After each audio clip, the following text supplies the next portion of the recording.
আসসালামু আলাইকুম। সবাই কেমন আছেন?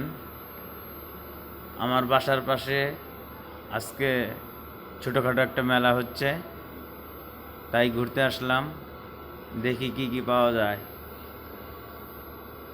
খেজুরে গুড়ের জিলাপি পাওয়া যাচ্ছে 180 টাকা কেজি। পেঁয়াজি পাওয়া যাচ্ছে। দেখি আরও কি কি পাওয়া যায়। সবাই দেখতে থাকেন।